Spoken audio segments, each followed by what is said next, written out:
मनुष्य कितना चालाक होता है, कितना चतुर होता है। जहां उसे अपना लालच दिखता है, स्वार्थ दिखता है, वहीं पर जाता है। ऐसे ही एक बार एक मनुष्य नारियल के पेड़ से नारियल तोड़ रहा था। अब उसे नीचे उतरना था कि मुझे सही सलामत नीचे उतार दो, तो मैं 51 रुपए का प्रसाद चढ़ाऊंगा पूरा कि प्रभु 51 रुपए थोड़े से ज्यादा हो गए, लेकिन 21 रुपए का जरूर चढ़ाऊंगा, लेकिन चढ़ाऊंगा जरूर कि 21 और 11 में भी कोई फर्क नहीं होता। और भगवान तो वैसे भी भाव देखते हैं, भाव थोड़ी ना देखते हैं। और जब 1.25 रुपए का प्रसाद चढ़ाऊंगा कहता है, वैसे ही नीचे गिर जाता है, वैसे ही नीचे गिर जाता है और कहता है कि अगर आपको प्रसाद नहीं लेना था तो मत लेती, लेकिन कम से कम ऐसे नीचे तो मत गिराते। इसलिए हम बार बार चालाक बनते हैं। जब हमारे ऊपर कोई मुसीबत आती है तो हम क्या करते हैं? जय माता की, जय माता की, बोलो गुरुदेव महाराज की जय। सागर से भी अधिक गहराई है जिसकी, हिमालय से भी अधिक ऊंचाई है जिसकी, आसमान से भी अधिक असीमता है जिसकी, और धरती से भी अधिक सहनशीलता है जिसकी, ऐसे मेरे गुरुदेव को शत शत प्रणाम। जय माता की। Always take lessons from your past. Always take lessons from your past. I shall never make such a mistake again. I shall never make or repeat such a mistake again. I shall never fall for such a trap again. Observe yourself and make yourself that you can correct your mistake every time and break the pattern of past. इंसान कितना चालाक है, मनुष्य कितना चालाक होता है, कितना चतुर होता है। जहां उसे अपना लालच दिखता है, स्वार्थ दिखता है, वहीं पर जाता है। और अपने लालच की वजह से भगवान को भी हम नहीं छोड़ते। ऐसे ही एक बार एक मनुष्य नारियल के पेड़ से नारियल तोड़ रहा था, और नारियल का पेड़ तो बहुत ऊंचा भी होता है। तो नारियल तोड़ रहा था और उसके कंधे पे बहुत सारे नारियल रखे थे। अब उसे नीचे उतरना था, तो उसने सोचा कितनी ऊंचाई है। उसे डर लगने लगा कि अब मैं नीचे कैसे उतरूं, कि मैं ऊपर तो चढ़ गया, मैंने नारियल भी तोड़ लिए, अब वो भी मेरे कंधे पे रखे, उनका भी भार है, तो अब मैं नीचे कैसे उतरूं। उसको डर लगने लगा। तो मन ही मन भगवान से प्रार्थना करता है कि हे प्रभु, कि अगर मैं सही सलामत नीचे उतर जाऊं तो मैं 51 रुपए का प्रसाद चढ़ाऊंगा, कि मुझे सही सलामत नीचे उतार दो, तो मैं 51 रुपए का प्रसाद चढ़ाऊंगा पूरा। ऐसी प्रार्थना करते हुए नीचे उतरने लगता है। जब थोड़ा बीच में पहुंच जाता है, थोड़ा सा नीचे सरकता है, थोड़ा बीच में पहुंच जाता है, तो सोचता है कि 51 रुपए तो थोड़े से ज्यादा हो गए, कि प्रभु 51 रुपए थोड़े से ज्यादा हो गए, लेकिन 21 रुपए का जरूर चढ़ाऊंगा, लेकिन चढ़ाऊंगा जरूर, कि मेरे को सही सलामत नीचे उतार दो, तो 21 रुपए का तो प्रसाद आज शाम को जरूर चढ़ाऊंगा मंदिर में। तो फिर भगवान से प्रार्थना करते फिर नीचे सरकता है, नीचे उतरने की कोशिश करता रहता है। थोड़ा और नीचे पहुंच जाता है, तो फिर सोचता है कि फर्क तो 21 और 11 में भी कुछ नहीं होता, कि 21 और 11 में भी कोई फर्क नहीं होता। और भगवान तो वैसे भी भाव देखते हैं, भाव थोड़ी ना देखते हैं, कि वो तो मेरे मन के भाव देखेंगे। 11 रुपए का चढ़ा दिया तो क्या हुआ, चढ़ाऊंगा तो प्रेम से चढ़ाऊंगा, तो भगवान 11 रुपए का प्रसाद चढ़ा दूंगा, लेकिन मेरे को सही सलामत नीचे उतार देना। अब थोड़ा सा और नीचे पहुंचने लगा, तो थोड़ी सी जगह रह जाती है, पैर रखने तक की जगह रह जाती है। तो कहता है कि 11 रुपए का नहीं, 1.25 रुपए का प्रसाद चढ़ाऊंगा। और जब 1.25 रुपए का प्रसाद चढ़ाऊंगा कहता है, वैसे ही नीचे गिर जाता है, वैसे ही नीचे गिर जाता है। और कहता है कि भगवान जी, अगर प्रसाद नहीं लेना था तो मत लेते, कि अगर आपको प्रसाद नहीं लेना था तो मत लेते, लेकिन कम से कम ऐसे नीचे तो मत गिराते, ऐसे धक्का तो मत देते। तो वो आदमी भगवान के साथ चतुराई करता है, उनके साथ भी नापतोल करता रहता है। इसलिए हम बार बार चालाक बनते हैं। जब हमारे ऊपर कोई मुसीबत आती है तो हम क्या करते हैं कि मैं तो जागरण भी रखवा लूंगा, मैं व्रत भी कर लूंगा, मैं भेंट भी चढ़ा दूंगा, मैं ये माला भी कर लूंगा, पूजा भी कर लूंगा। लेकिन जब काम पूरा हो जाता है तो फिर क्या सोचते हैं कि तू तेरा और मैं मेरा। फिर तो ना हम भगवान को याद करते हैं कि हम किसी मंदिर में भी जाते थे या किसी गुरु के पास भी जाते थे, उनकी शरण में भी जाते थे। तो हम जैसा करते हैं, जैसे चालाकी से काम करते हैं, फिर भगवान भी हमें वैसा ही फल देते हैं। और हम क्या करते हैं, जो नोट कहीं भी नहीं चलता, बिल्कुल फटा हुआ है, होली जैसा नोट है, जो किसी मार्केट में नहीं चलता, किसी शॉप पे नहीं चलता, उसको हम भगवान के चरणों में चढ़ा देते हैं, उसको हम भगवान के मंदिर में चढ़ा देते हैं। तो हमें ये याद रखना चाहिए कि भगवान चालाक के साथ तो चालाक बनते हैं, लेकिन भोले के साथ हमेशा भोले बनते हैं। और गुरुदेव महाराज हमेशा कहते हैं कि मंदिर में हमेशा भोले भाव से आना चाहिए, क्योंकि चालाकी तो सिर्फ इस संसार में चलती है, सिर्फ दुनिया में चलती है, भगवान के सामने, परमात्मा के सामने, माँ दुर्गा के सामने कभी नहीं चलती। तो हमेशा भोले भाव से उनके आशीर्वाद को ग्रहण करने आना चाहिए। जय माता की। अपने पास्ट से हमें बहुत कुछ सीखने को मिलता है। किसी का पास्ट बहुत ब्राइट होता है, अच्छा होता है, तो किसी का खराब भी होता है एक्सपीरियंस, लेकिन फिर भी हमें कुछ ना कुछ सीखने को मिलता है। भगवान ने इंसान को बनाया है, उसे बुद्धि दी है, विवेक दिया है, समझने की और सोचने की शक्ति दी है, जिससे जो हमसे गलती हुई है उस गलती को हम सुधार सके और उन गलतियों को हम बार बार ना दोहराएं, बार बार रिपीट ना करें, और हम उनसे कुछ ना कुछ जरूर सीखें।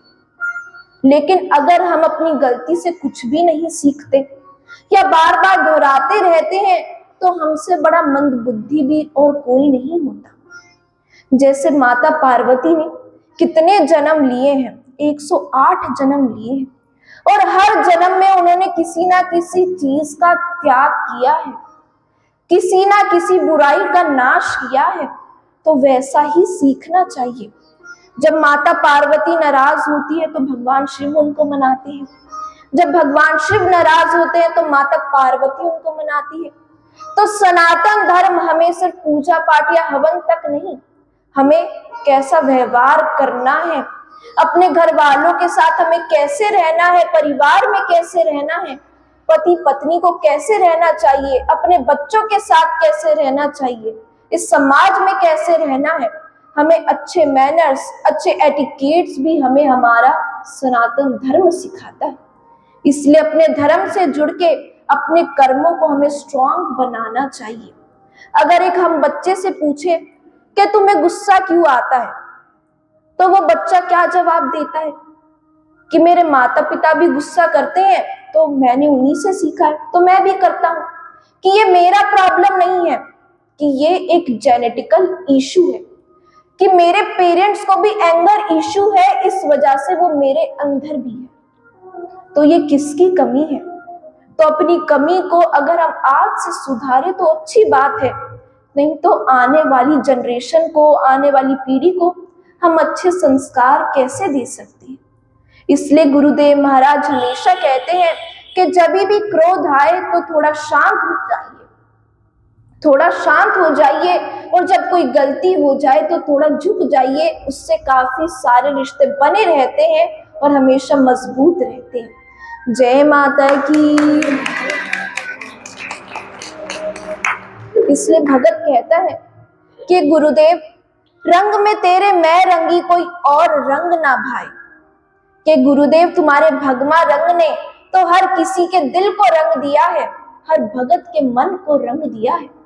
रंग में तेरे मैं रंगी कोई और रंग ना भाई, और बांध लिया किस डोर में कोई और नजर ना आए।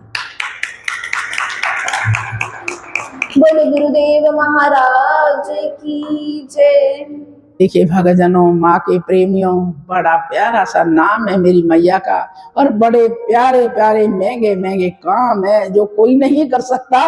वे अनोखे अनोखे काम मेरी माँ करती है। करती तो तब है जब विश्वास हो, और नहीं तो पेड़ से गिरा। जब महाराज जी कहते तो भगवान की जिम्मेदारी जो धक्का देके गिर दिया। अपनी गलती कहीं भी नहीं इंसान मानता। देखिए क्या करें फिर। तो हम इसी कारण, इसी दिमाग से, इसी विचारों से हम परेशान रहते हैं और एक अपने आप को अच्छा मानते हैं। ये समझ ही नहीं पा रहे कि हमारी गलतियां कितनी हैं, हम क्या कर रहे हैं। लेकिन अपनी गलती हम कदम कदम पर, श्वास श्वास में करते हैं, लेकिन अपने को अच्छा मानते हैं। क्योंकि ज्ञान नहीं, भाव नहीं है, समर्पिता नहीं है तुम्हारे अंदर। जब ये हो जाएगा ना, तो तुम्हें अच्छी भी अपनी गलतियां लगेंगी, अच्छाई में भी गलतियां लगेंगी, और तभी तुम पार हो जाओगे। देखिए छोटा सा काम ना है। बहुत से भगत मेरे को क्या कहते हैं, अगर माँ ने मेरी बहुत ज्यादा परीक्षा ली गुरु जी ने। क्यों भाई, माँ ने कैसे परीक्षा ले ली? ना जी, और ऐसे थोड़ी करते हैं। इतना कुछ करते करते मैं व्रत करूं, सारे काम करूं, मेरी इतनी परीक्षा ली है माँ ने। अगर मैं तो दुखी होगी, मैं तो सब कुछ छोड़ ही दिया। छोड़ दिया, बड़ा अच्छा काम किया। जोत बत्ती छोड़ दी, माँ का नाम लेना छोड़ दिया। फिर भी टम खे काम और छोड़ देती। को बोलो जी, मैं रोटी खानी भी छोड़ देती 24 घंटे। जय माता की, जय माता, जय माता की, जय माता दी। तो कोई जवाब नहीं। माँ का नाम तो बड़ा आसानी से छोड़ दिया, फिर खाना नहीं छोड़ा है और सारे काम नहीं छोड़े, वे सब बरकरार है। माँ पर इतना बड़ा दोष है। देखिए परीक्षा किन की लेती है माँ, और परीक्षा के काबिल कौन है जो अपने धर्म पर मर गए, अपने धर्म पर अपने नाम को कमाया, और अपने धर्म पर बड़ी बड़ी कुर्बानियां दी जिन्होंने अपने सनातन धर्म पर। उनकी हुई है परीक्षा। तो आज कोई परीक्षा देनिया इस धरती पे है ही नहीं, और ना ही कोई लेनिया है। और जो छोटी मोटी कोई ले लेता है, उस गुरु से सब दूर हट जाते हैं। थोड़ा सा कड़वा बोलेगा ना गुरु, खरा बोलेगा, तो दूर हट जाते हैं। ऐसा है आज। जय माता की, जय माता दी। जय माता की, जय माता दी। परीक्षा की है कथा सुनाएंगे आप हर भगत जन, बड़े गौर से सुने। बड़ी पुरानी कथा है।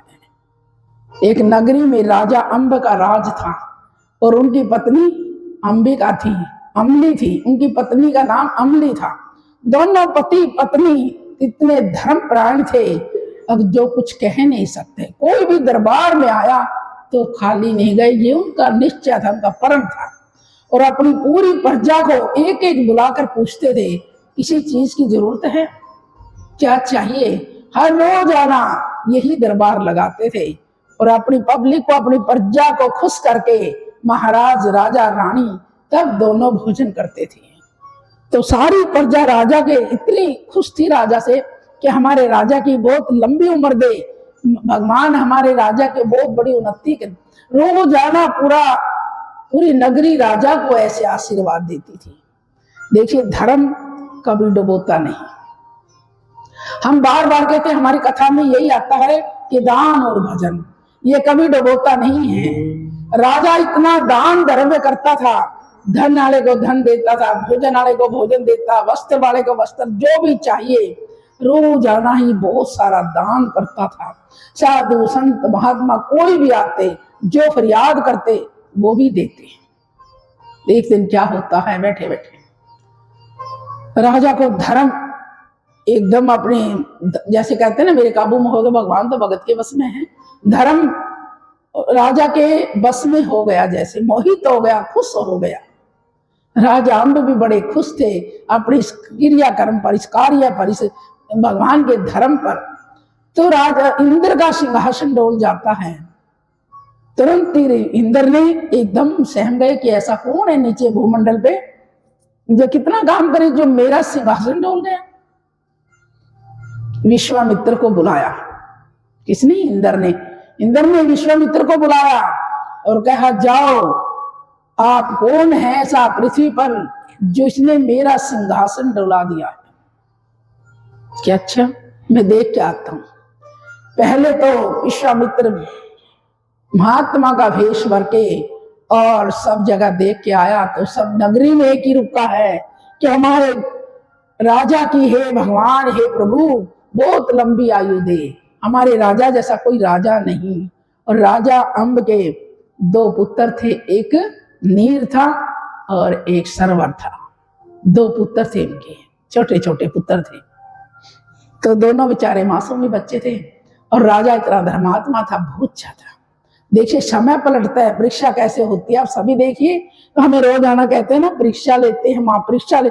माँ को क्यों दोष देते हो? अपने गुनाहों को दबाने के लिए और इतनी बड़ी शक्ति को दोष लगाते हो, इसका तो फिर और भी तो ब्याज भरना पड़ेगा।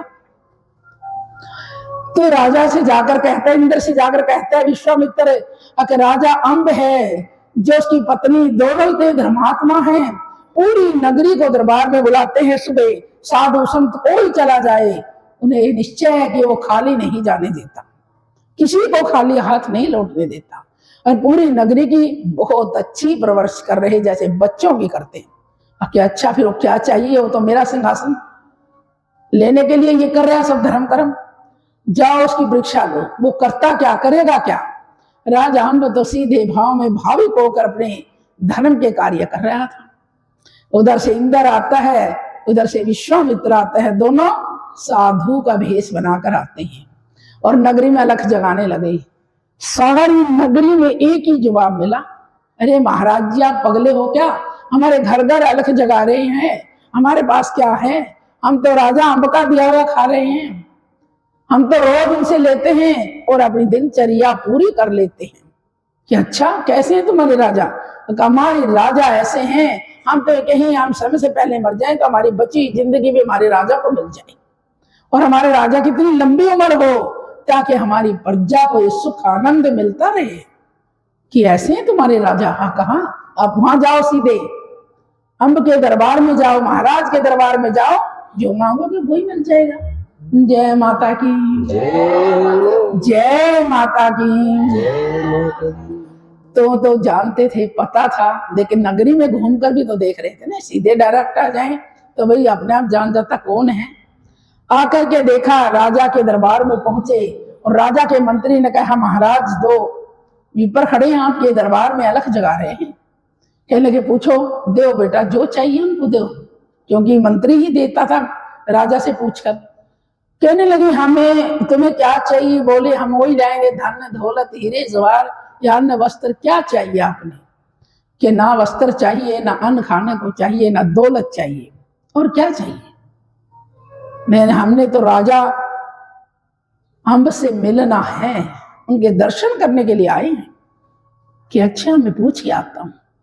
फिर पहुंचे राजा के पास, महाराज वो ऋषिवर तो ऐसे कुछ नहीं ले रहे, केवल कहते हैं हमें तो अपने आपके राजा के दर्शन करने हैं, सुना बड़ा धर्मात्मा राजा है, उनके तो दर्शनों से ही पाप कटते हैं।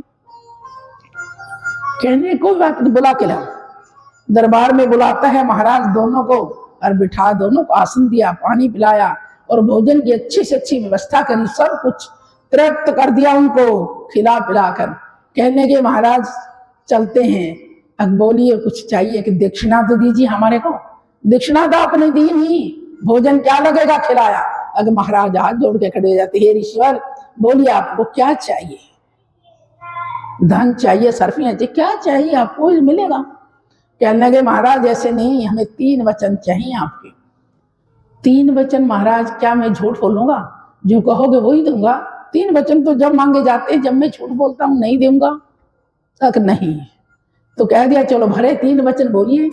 कि महाराज ये राजपाट सारा दक्षिणा में चाहिए। हमने तो सुना कि आप बड़े धर्मात्मा हो। राजा कुछ देर तक गंभीर हो गया। कहने लगे महाराज सोच क्या रहे हो? वचनहारी हो जाओ, अपना वचन वापस ले लो, हम चले जाएंगे, आपके धर्म की तौहीन होगी। कहने लगा नहीं नहीं नहीं, ऐसा नहीं हो सकता। हुआ, आप जो है सारा राज्यपाट आपका हुआ, कि जो भी वे गहने वस्त्र, राजशाही वस्त्र आपके बच्चों के, आपकी औरत के, सब उतार दीजिए। बस एक एक वस्त्र में आप आओ और सूर्य निकलन से पहले इस शहर की, गांव की सीमा को लंघ जाओ। अगर जो सीमा के अंदर रहे तो आप वचनहारी रहोगे, चोर कहलाओगे। क्या अच्छा। राजा वचन देकर आता है विश्वामित्र को और महलों में से रणवास में आ जाता है और बड़ी उदासी चेहरे पर थी। राजा रानी अमली कहने लगी, महाराज क्या बात है, रोज खुश होके आते थे, आज उदास क्यों हो? कहने लगे, रानी क्या बताऊं, आप मुझे फिर कुछ कहोगी, झगड़ा करोगी, मैं ना बता सकता और ना रख सकता। नहीं महाराज, मैंने तो कभी झगड़ा किया ही नहीं आपसे, मैं तो कभी सामने भी नहीं बोली, मैं तो पति भरता स्त्री हूं, तो मैंने अपने पति को भगवान माना है, मैं आपके सामने कैसे बोल सकती हूँ? और जो आपने किया है उदास मत हो, मैं आपका साथ दूंगी उसी में, जो भी किया। धन्यवाद है आपका। जय माता की, जय माता की, जय माता दी। देखिए पहले की रानियां कैसी होती थी, मर्दों जैसी, हर दुख विपदा में साथ देती थी। आज की औरत क्या करती है? ये है परीक्षा। आज की औरत ही मर्दों की परीक्षा ले रही है। जब तक वो जेल में बंद नहीं हो लेगा, पिटने लेगा, जब तक उसकी परीक्षा पूरी नहीं होगी। जय माता की, जय माता दी। ये है परीक्षा। कहने लगा, रानी से सारी बात सुनाई, ऐसे ऐसे दो ऋषि वर हैं, पर वो ऋषि वर्णी जरूर भगवान है, कोई मेरी परीक्षा के लिए आए, मुझे संभालने के लिए आए। ऐसे से सारा राजपाट दान में ले लिया। फिर बोली, महाराज घबरा क्यों रहे हो? दान में राजपाट लिए तो कोई बड़ी बात नहीं, हम कर खा लेंगे, कहीं और मेहनत कर लेंगे, काम कर लेंगे, मैं हूं आपके साथ। राजा बोला, धन्य मेरी ऐसी स्त्री को जिन्होंने मेरी इस आपत्ति में मेरा साथ दिया। क्योंकि औरत तो पता नहीं क्या क्या कहने लग जाती है, हम क्या करेंगे, तुम तो लुटाया है, अब हम क्या करेंगे, 3 प्राणी और पीछे। कहने लगे, ये राजशाही वस्त्र, ये गहना जेवर सभी उनका है, इसी में आ चुका, केवल हमारी चारों की जान बची है इससे निकलने के लिए, एक एक वस्त्र में, और मेरे को तो सिर्फ एक ही लंगोटी मिली है, आपकी पूरी धोती है, क्यों आप औरत हो? कहने की, महाराज मुझे स्वीकार। बड़े हंसते हंसते, आपने काम करना चाहिए था, ऐसा मन क्यों कर रहे हो? देखिए रानी, शक्ति क्या होती है औरत की, जो सब क्या इन उभार देती है। तो कहने लगा, मैं तो सोच भी नहीं पाया कि आप ऐसा करोगे, और ऐसा साथ टूट दिया मेरा। चलो जल्दी निकलो, ना तो सूर्य निकलने के बाद हम सीमा के अंदर रह गए तो हमारा धर्म कर्म घट जाएगा। चल दिए चारों प्राणी सब कुछ उतार करके एक एक वस्त्र में चल देते हैं। जब सीमा की थोड़ी सी रह गई तो कहने, सूर्य उदय होने वाला है, जल्दी से पार करो। बहुत जल्दी से पार करा। ये दूसरी नगरी में हम जाएंगे, कोई नहीं पहचानेगा ये कौन है, क्यों हमारे वस्त्र ऐसे हैं, कोई जानता ही नहीं। राजा अम्ब तो एक छोटी सी धोती लपेटे हुए, वस्त्रहीन था सब जगह पे। बच्चे भी एक एक ही वस्त्र पहने हुए थे, और उनकी माता भी एक वस्त्र में ही थी। चलो चल क्या जाते हैं, एक नगरी के पहुंचे। एक नगरी के बाहर ही एक भटियारी का डेरा था। तो कहने लगे, यहाँ पूछ लेते हैं, भूख प्यास रात की नींद बच्चों को तो परेशान कर रही है। जाकर भटियारी की अलख जगाते हैं। राजा, क्यों भिखारी हो गया? राजा तो था नहीं ना। कहने लगी, चलो चलो आगे, यहाँ बना के रखे थे, 4-4 प्राणियों का पेट पालूंगी मैं, क्या है खाली बैठी हूँ? कहने लगा, हे माई, हम कल से भूखे हैं 2-3 दिन से, अगर मेरे पर कोई आसान नहीं, चलो आगे। कहने लगा, कुछ हमें काम दे दो, हम काम कर लेंगे तेरी सराय में। कहली, काम कर लोगे? क्या लोगे? अब 2 टाइम की रोटी दे दो बस। क्यों? राजा ने तो अपना समय निकालना था। उन्हें विचार लगा कि 2 रोटियों पर 4 प्राणी मिल रहे, इससे बढ़कर क्या? नौकर मिलते भी नहीं और बड़े बड़े पैसे देने पड़ते हैं। और भटियारी के काम बहुत ज्यादा था, क्योंकि सौदागर आकर रुकते थे। पहले यही सराय होती थी, आजकल होटल है। कह लेंगे, अच्छा रुक जाओ, चलो मेरा रसोई का काम संभालेगी, और तू रोज लकड़ी काट के ले आएगा जंगल से, और तेरे दोनों बच्चे सारे बर्तन मांजेंगे और साफ सफाई करेंगे। कितना दिल में दुख होता होगा पिता के, माता के। इसके मासूम बच्चे, 5-5 साल के बच्चे, 5 साल का छोटा और 6-7 साल का बड़ा बच्चा। कह लेंगे, ठीक है, बखत है। और बखत कैसे काटा जाता है? भटियारी के घर रहने लगे, वो जंगल से लकड़ी काट कर लाता, और वे बच्चे सारे बर्तन साफ करते, उसकी माता खाना बनाती। क्या होता? आनंद लेने लगी भटियारी, तो और मोटी ताजी हो गई। 6 महीने राजा रानी परिवार 6 महीने भटियारी के घर रहे। कैसे हुआ? एक दिन एक व्यापारी आ जाता है, सौदागर आ जाता है, और सौदागर ने कहा जल्दी भूख लगी है, भटियारी फटाफट भोजन बनाओ, 3 आदमियों का खाना। क्या अभी अभी बनता है, कोई बात नहीं, ऑर्डर कर दिया। और खाना लगाकर जब वो लेके आती है, हमने देखा सौदागर ने इतनी सुंदर औरत भटियारी के पास, ये कहाँ से लाई, क्योंकि तो वहां के सौदे ऐसे थे। कहने की क्या करना है तूने, रोटी खा। अगर नहीं ये मैंने चाहिए, इस औरत को लेके जाना है, मैं इसके साथ शादी करूंगा, 1 लाख रुपया लगेगा। कह रहे 2 लाख ले चाहे, कोई दिक्कत नहीं। तो कहने लगी चलो जहाज में मैं आपका खाना लेके आती हूँ और इसको खाना देने अंदर भेजूंगी, सारा करूंगी, आप ले जाना जहाज को। देखिए ये होती हैं परीक्षाएं। कितनी दुख भरी कथा है राजा अम्ब की, जो कि सुनकर भी इंसान का हृदय रूह कांप जाती है। रानी सीधी सादी थी, कभी महल से बाहर भी नहीं निकली, पता भी नहीं था धर्म कर्म के सिवा, जो बांटती थी उसे काम काज करने का क्या पता था। रानी ने खाना बनाया और 3 आदमियों का रानी ने पैक कर कर कहने लगी लो जी मैया ये खाना। मैं चल चल मेरे साथ, आगे चल मेरे साथ, पीछे में आगे भी चल रही हूँ। चल दी बेचारी, अगजा में खड़ी जहाज के अंदर, मालिक बैठा उसको खाना सौंप के आ जल्दी। उसने चढ़ने दो और उसने इशारा कर दिया, जहाज ले जाता है सौदागर।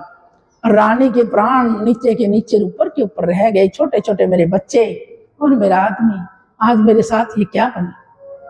तो कहने लगा खाना तो मैं बाद में खाऊंगा, मैं खरीद के लाया हूं अपनी औरत के बनाने के लिए। कहने लगी हाथ मत लगाना, नहीं तो भस्म हो जाओगे, मैं पति भरता औरत हूं और कुछ समय चाहिए मुझे। उन्होंने देखा जबरदस्ती हाथ करा तो उसका हाथ पूरा का पूरा बेकाम हो गया।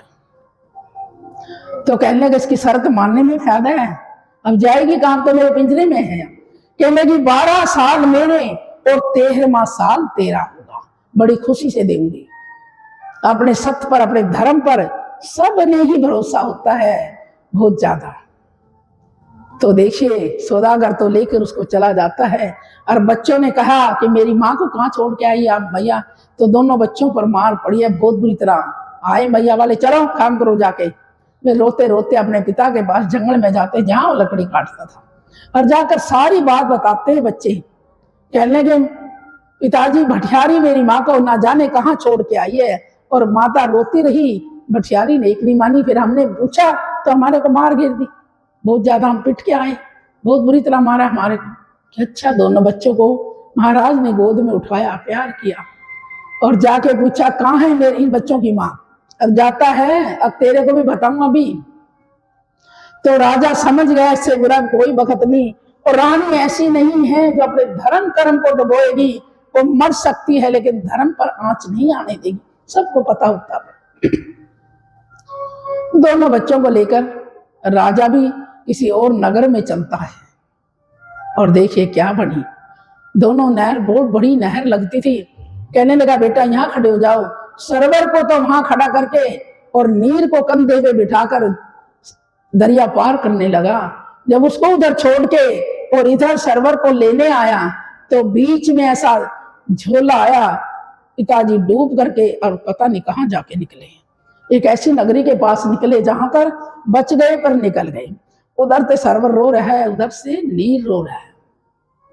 और जब राजा कहने लगा तेरी माँ रोती थी वहां खड़े खड़े, तेरी माँ बहुत रोएगी बेटा, आज क्या करूं मैं, तुम्हें एक एक करके छोड़ूंगा, एक एक करके ले जाऊंगा, दोनों इकट्ठे नहीं जा पाओगे आने के भाव से।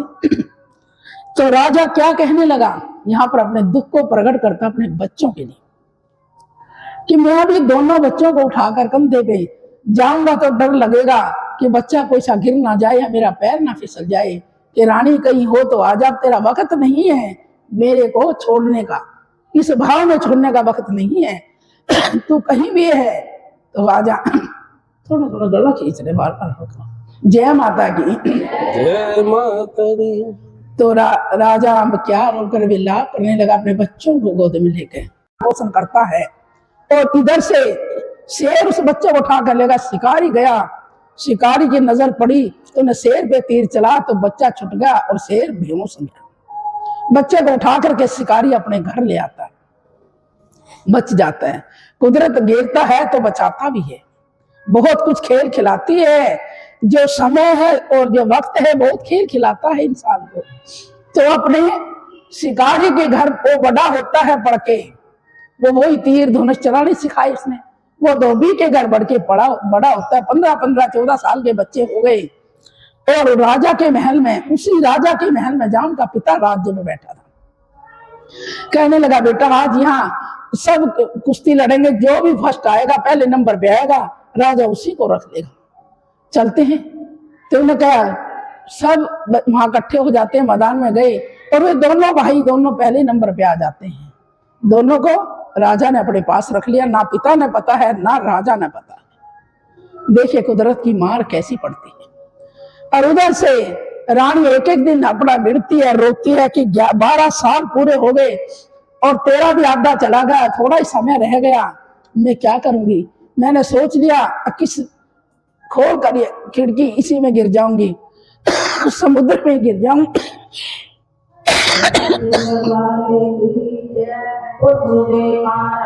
पता नहीं कैसा तो अपने धर्म और कर्म पर विचार ला रही थी।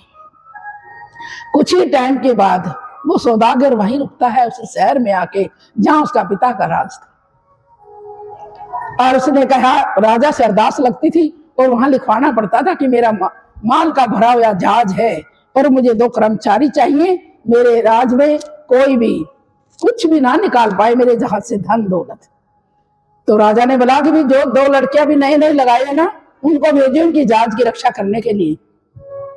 तो ठीक है भाई, जवान बच्चे हैं, भेज दिए, बुला लिए। और सौदागर राजा के उसमें महल में आराम विश्राम कर रहे थे, जहां जहां ठिकाने थे, कोई दिक्कत नहीं। कहा दोनों पहरे पे खड़े, जहाज किनारे पे लगा है। उधर से 12 बज जाते हैं, उसकी माँ उधर बैठी उस कमरे में उनके पास, और वे बच्चे कहने लगे भाई नींद का समय हो गया, कुछ अपनी बात कोई ऐसी कथा सुनाओ जिससे हमारा समय पूरा हो जाए और जिससे हमें राजा का दंड भी ना मिले और नींद भी ना आए।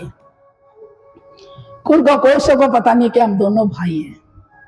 कहने लगा, सरवर कहने लगा तेरा क्या नाम है? कहने लगा मेरा नाम, तो क्या पूछेगा, मेरा नाम तो नीर है। तो सरवर कहने लगा अपनी बीती सुनाए या जग बीती? जग बीती सुनाकर क्या करेंगे भाई, अपनी अपनी बीती सुनाएंगे दोनों। नीर ने पूरी कथा सुनाई कि राजा अम्ब की जैसे जैसे उनके साथ बीती थी। नीर के मन में आती हो सके ये मेरा भाई है,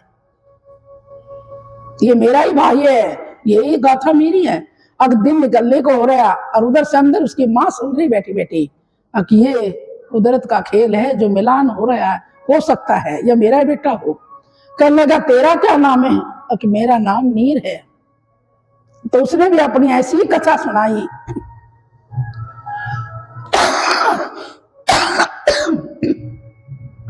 कहने लगा मैं भी ऐसे एक राजा से बिछड़ा हुआ हूं, मेरा एक भाई था, बिछड़ गया, मेरे पिता मेरी माता सब बिछड़ गए। उन्हें पूरी स्टोरी दोनों ने सुनाई।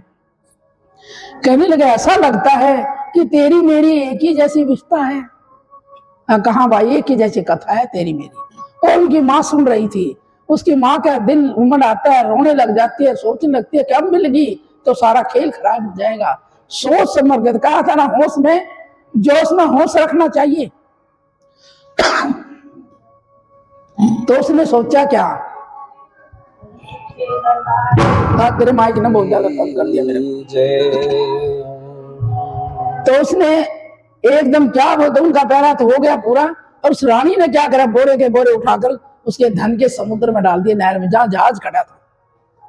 और उसने कहने लगी भाई उठो, सो रहे हो तुम, तेरा धन तो मैं जो रात को पहरेदार थे चुरा कर ले गई। अच्छा उठा, एकदम देखा तो 4-5 बोरे नहीं घेरे रानी ने थे, कि रानी ने तो पता लग गया था। जब तक उसका भाई बहन का रिश्ता था, 12 साल पूरे होते वो उसकी औरत बनने का रिश्ता था, और बाकी 3 दिन बचे थे 12 साल पूरे होने में। कहने लगी हे प्रभु, अपने भगवान शिव की आराधना करते रही दिन रात, ना सौदागर का कुछ खाया और ना पिया, 12 साल ऐसे रही, ऐसे होगी बेपिछान, कति पिछान में भी नहीं आए। तो उसने कहा कौन ले गया? देखो तो ये ले गया, कितना देखा बहुत सारा धन गिर गया। जब राजा के दरबार में पेश होता है, महाराज मेरा बहुत बड़ा नुकसान कर दिया, आपके सैनिकों ने बहुत बड़ा नुकसान क्या कर दिया? जो रात को पहरे बैठे उनको बुलाओ, मेरा बहुत सारा धन चुरा कर लिया है आपकी नगरी में, आपके इसमें राज्य में। कि मेरे बालक ऐसे नहीं है जो आपका धन चुराए मेरे सैनिक। तो राजा को ये पता नहीं था कि भी नए नए बच्चे हो सकता है। राजा ने कहा कोई साबित है, कोई गवाह है, किसी ने देखा है तेरे नौकर में, किसी ने? हाँ, मेरी पत्नी ने देखा है। कि अपनी पत्नी को भी पेश करो। देख भगवान कैसे मिलाता है। सब परिवार इकट्ठा हो गया। जब कहा महाराज हमने कोई धन नहीं उठाया, केवल अपनी बीती कथा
बड़ी